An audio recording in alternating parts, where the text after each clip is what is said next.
All right, hello everyone. Welcome to Chapter 10. This week we will be discussing the use of force and coercion among police officers. The ability to use force is really central to the police role because the police have the power to maintain order, demand compliance, stop and detain people, arrest them, or even kill them. And then also to protect victims, to control unruly citizens, protect against immediate threats to life. Like they have all these various roles that allow them to use force. And these abilities are really not lost on the citizen population. Like people are very aware that police have this ability. So the ability to use force, even by a police officer that's not necessarily known to use force a lot, it permeates all these citizen interactions with the police. And of all the authority that the police have, how and when the police use force is one of, if not one of the most controversial aspects of police authority. It's important to remember, though, that the use of force does not have to be the use of physical force. Okay, it can also be known as coercion, and that occurs anytime the police requires someone to do something. So even requests are coercive because it has the authority of the state backing up the request with something stronger if they don't comply. Okay, so everyone always thinks about use of force as physical force, like police putting hands on people, police using intermediate weapons, things like that. But really, anytime the police make somebody do something that they don't want to do, that can be considered a use of a type of force. So police use of force is really determined by kind of two factors: formal training based on state laws, local departmental regulations, and due process constraints, and then also controlled by the local police culture. All right, so how often do the police use force against citizens? Not very often. If you're talking about, physical force. There have been several studies over the course of a couple decades that have examined how often the police use force. Reese in 1967 found that out of 5,000 encounters he observed, the police arrested in about 5% of those and used physical force at about 2%. Sykes and Brent in the 80s analyzed 3,000 encounters and developed three methods that the police use when interacting citizens. Definitional, which is the officer asking questions or making accusations. Imperative, where the officer gives an order and acts in a commanding way. And coercive, where the officer threatens or uses force. They found that in 83% of encounters, officers used the definitional approach. All right, so then you had Bailey. So Bailey then developed three stages to police citizen encounters. The context stage, where the police are determining the tactical choices that they're going to use when they approach citizens. The processing stage, where their decisions are made in between the context stage and the exit stage. And then you have the exit stage where the police end the contact. So he was looking at traffic stops, and he found that the police use some form of coercion during traffic stops. But it's important to remember that pulling someone over for a traffic stop is a use of coercion to begin with. Okay, so this study differed from others that we talked about because the other ones examined a wide range of calls that the police would be on. And this was limited to traffic stops. So you may be thinking, these studies, this stuff happened a long time ago. I bet things have changed. Well, a study done in 2010 found that police used verbal force in 30% of contexts, restraint force, which is handcuffing, pat downs, things like that, in about 30%, and then used greater levels of force, which would actually be more physical force, in 2.5% of encounters. So this study again differs that these were all law enforcement encounters, not every type of encounter that the police were on. But this study also shows that the use of physical force is not a common occurrence. We're talking about 2.5% of encounters. Okay. There's also been studies done more recently to examine the use of force on national level. The Police Public Context Survey done by the Bureau of Justice Statistics did a national questionnaire asking about people's contacts with the police. About 71,000 people took the survey, and researchers estimated there were 53.5 million encounters with the police. Of those 53.5 million encounters, they estimated that 1 million of those had force used or threatened against them. Yeah, 1 million, that sounds like a lot, but when you're taking that out of 53.5 million, you're talking about 3.3% of the time citizens had physical force used or threatened against them. All right, so how do the police learn to use force? Like, what is their training? How do they learn about how to use force? So most police officers are trained on what's called a continuum of force, or a use of force continuum. And there's various different ones, but they're all generally the same. Okay, so continuums are like a linear use of force, whereas the level of resistance increases, so does the level of force used. Okay, so in the one in the book, there's 7 steps. Some other ones combine some of these elements, but this is a pretty good kind of general representation of a force continuum. So it starts with the presence of the officer. Okay, just the officer being there is the lowest level. Then moves to verbalization or verbal force, where the officer is asking people to do things. Then command voice, where the officer is giving someone a command and telling them to do something, not asking anymore. Then firm grips, where the officer is using physical grasps, restraining. Okay. Then pain compliance. There's various different techniques that can be used here, where officers use pain but not injury to gain compliance. The impact techniques, okay, these involve physical contact between the officer and suspect, and things like OC spray, which is pepper spray, tasers, things like that, and then moves to the last level, which is deadly force, which allows a police officer to kill someone. So the level of threat that someone poses is not just the nature of the threat or actual resistance, but other things come into play, such as the physical size of the person in question. Are they under the influence of something? Do they have weapons? Okay, all those things interact together to determine what the threat level is. Okay, so obviously when you have high-profile incidents, like we've had over the last few years, they're going to start looking at police training, right? They're going to start examining that, and they have. Police officers are trained on various aspects of the use of force, including firearms, OC spray. I remember that one when I was in the academy. As the book says, trainees sometimes had to submit to being sprayed. I did. It was awful. Trust me, you never want that to happen to you. And then you have things like conducted energy devices, which is your tasers. You have self-defense training. De-escalation techniques are one of the newer areas in this training. There's always been some of this training, but there's really been an emphasis placed on it more recently due to the type of events that have been in the news. Trauma-informed policing.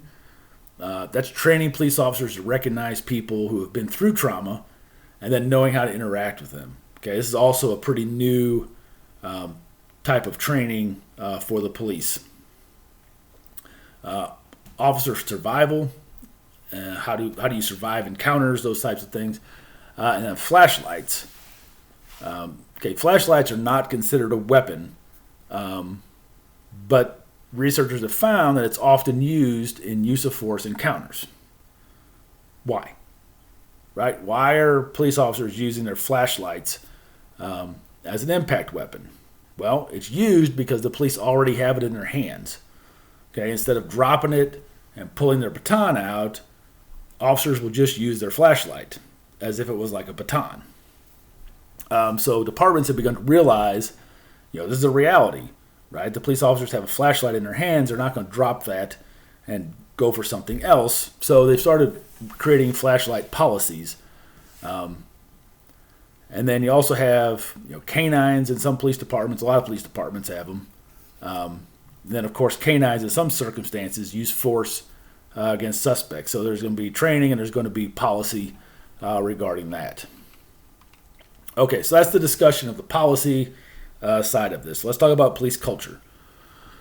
Okay, so police culture is not a formal influence. Okay, this is going to be an informal influence on police officers. So police culture is one of the most important influences on police behavior, and use of force is no exception. The police culture, it helps police officers deal with the problems they encounter on the street. Okay, so it helps them problem solve. So culture takes the form of what are considered to be accepted practices and rules of conduct, and essentially provides the police with what they consider to be common sense ways of thinking about activities. Okay, so they have these policies. Well, those policies can't be applied all the time, right? There's always variance to every scenario. There's all these unaccounted for things. So police culture helps police officers kind of work through those things and develop solutions to those kind of problems. This is the street cop culture that we were talking about earlier in the semester. Okay, so as part of this culture, the police have what are known as like working notions of normal force, which is what are the standards of acceptable levels of force on the street, but that may be different than what is taught in training. So what they consider normal force is acceptable under two circumstances. It's normal because it is the natural outcome of emotions arising from police activity. And then secondly, it's justifiable if it established police authority in the face of a threat. Okay, so kind of recently, reformers have really begun to consider the impact that culture has on police behavior and are beginning to realize that you have to account for that when you're suggesting changes. It's not enough to change policy. It's not enough to change training. The culture has got to be changed before you can really affect any kind of possible change within police departments. All right, so as I said earlier, the police use of force is one of the most controversial aspects of the police job. And there's three main types of conflicts, if you talk about them broadly, involving the use of force. Okay, so the first is conflict with the community.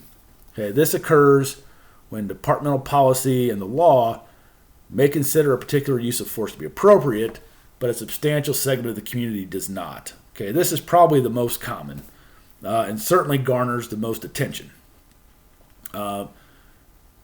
This is an example. This would be the Ferguson incident. But this type of conflict often occurs in minority communities. And you have this relationship between the police and the citizens in these communities. It's already oftentimes one of suspicion, one of mistrust. So anything the police do can feed into these feelings of mistrust and suspicion.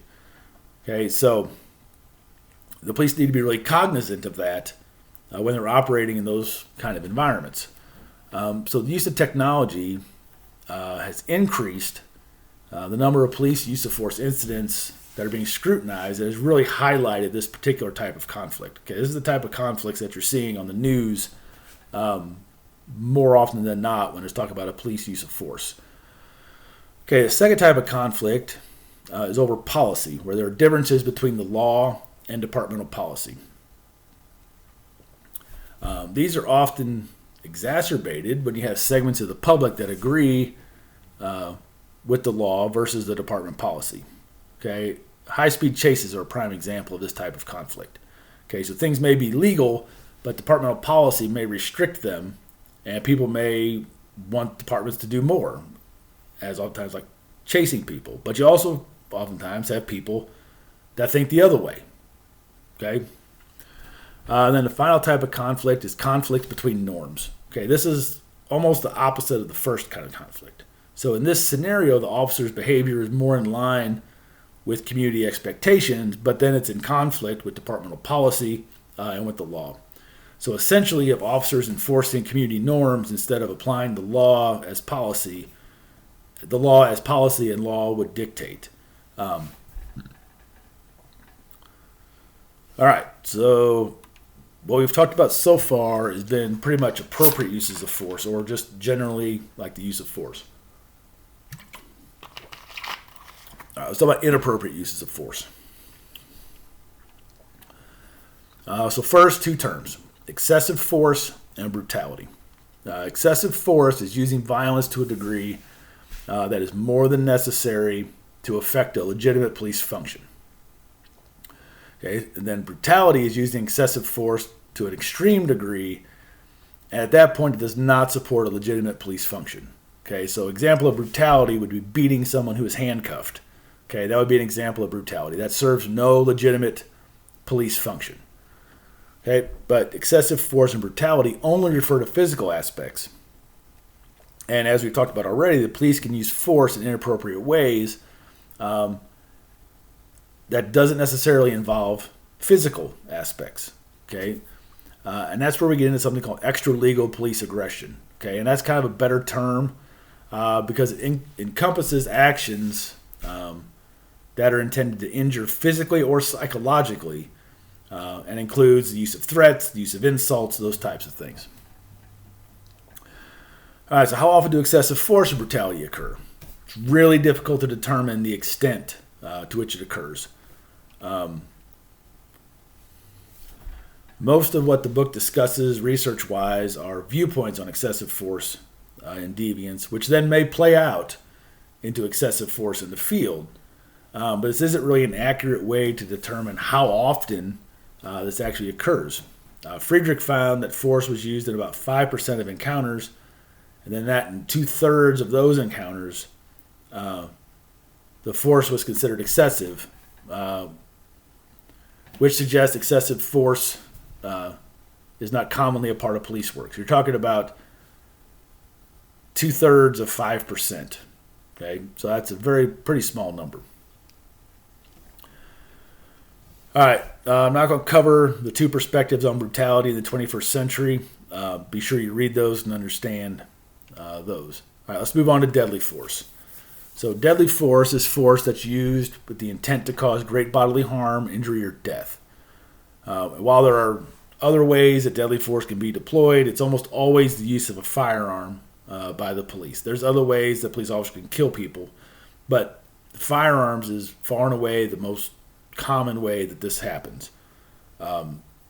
So deadly force does not necessarily result in someone dying. Okay, the use of deadly force does not require that someone dies at the end of it, but it can. Deadly force can result in death, but it can also result in injury where the suspect is wounded but does not die, and it can also result in non-injury where deadly force is employed but the suspect is not injured. So the police could shoot at someone but miss them.